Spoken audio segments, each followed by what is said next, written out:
pa.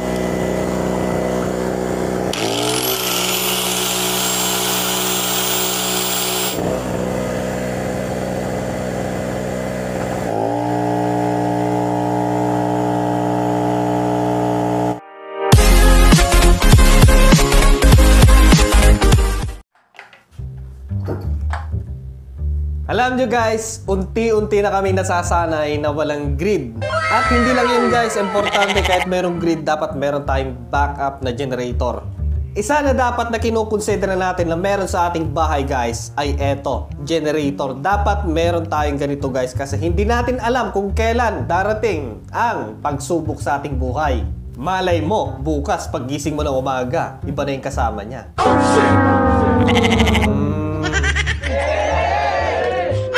Isa kasi ngayon na pinakakailangan ng tao ay kuryente. Tapos hindi natin alam kung kailan magkakaroon ng brownout. Lalo ngayon, panahon ng bagyuhin, panahon ng mga tagbaha. So kailangan natin in time na magkakaroon ng ganon, may sarili tayong kuryente kasi may sarili tayong generator. Isa ito guys na may recommend ko sa inyo na isang klaseng generator na hindi siya masyadong malaki, hindi siya masyadong maliit, hindi siya masyadong mabigat. Saktong-sakto na pwede nating mabit-bit kung sakasakaling mag-evacuate tayo. Eto guys, si Predator Alientech AP1000X 2-stroke gasoline generator. So dito na tayo naglalagay ng kanyang langis, yung ganito guys, oh.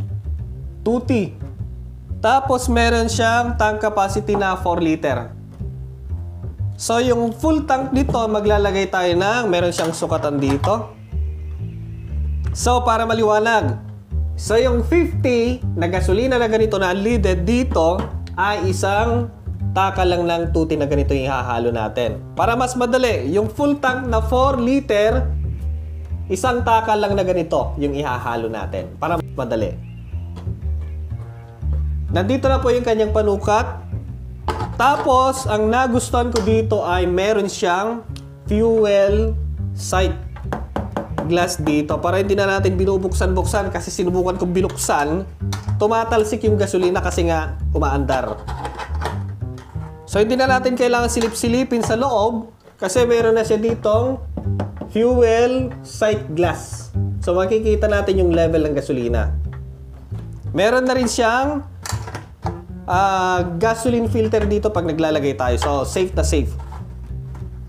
So, ang included sa box ay yung kanyang user manual, yung kanyang saksakan, tapos yung kanyang toolkit para sa kanyang spark plug, tapos yung pang-charge ng battery. Okay. So, yung generator nito guys ay 1,000 watts. Tapos meron siyang bitbitan dito na kung gagamitin natin sa camping natin or ilipat-lipat natin, mas magaan kasi 16 kg lang siya. Tapos dito sa kanyang harapan ay yung kanyang voltmeter, yung kanyang AC output, DC output, circuit breaker na dalawa sa AC at DC reset, indicator para sa kanyang output, then yung kanyang kill switch, tapos yung kanyang choke, air inlet or yung kanyang filter sa kanyang karburador. Tapos dito sa side ay yung kanyang fuel switch. Yan. Tapos yung kanyang manual start. Then sa likod, yung kanyang tambucho. At ang isang nagustuhan ko dito guys ay 91 decibel. So hindi siya maingay. At isa pa guys, eto yung hindi nila sinasabi ko na yung kanyang filter kailangan nating linisan. Tapos kung minsan tinatanggal natin, so wag nating tatanggal kasi papasok yung mga dumi, papasok yung mga insekto, or yung mga nagbabahay na may kasamang lupa. So babarahan niya rin yung karburador, papasok sa loob, masisira. So wag nating tatanggalin kasi yung kanyang filter ay washable naman. Kung minsan hindi natin sinasabi yun, basta gamit na tayo ng gamit, ang dumi na pala, sarado na pala, barado na pala. So, hindi nagagana na maayos yung generator natin.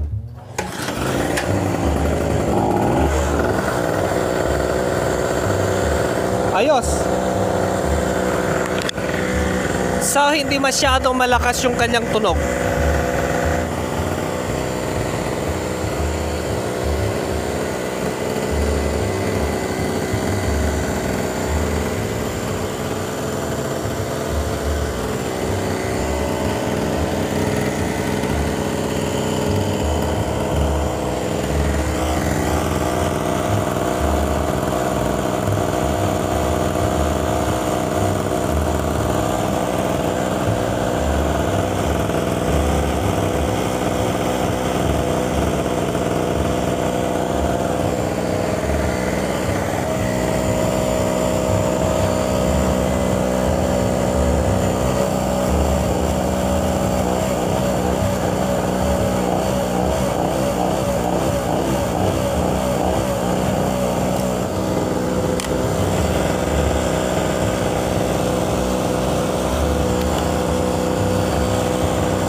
So, hindi ako makapagsalita guys kasi malapit ako sa makina. Pero kaya niya. Kahit pa paano, kinaya niya yung 1,100 na plancha. So, kahit pa paano, tapos nakasabay pa yung electric fan, kayang-kaya niya guys. Hinihintay ko mag-trip yung kanyang circuit breaker dito pero hindi. Ayan, huwag nyo lang kakarga ng sobra sa kanyang tangke kasi nga nag-i-spill pag umaandar. Di maiwasan yan pag talagang punong-puno. Sana all. Maraming gasolina. Ayos, sulit na sulit. Ugaliin lang natin na kapag nag-i-spill yung gasolina, punasan natin kagad. So para sa mga interested na bumili ng ganito, available sa Lazada at Shopee, ang presyo po niya ay nasa 4,995 pesos. 1,000 watts 2-stroke gasoline generator set ni Alien Tech AT1000X.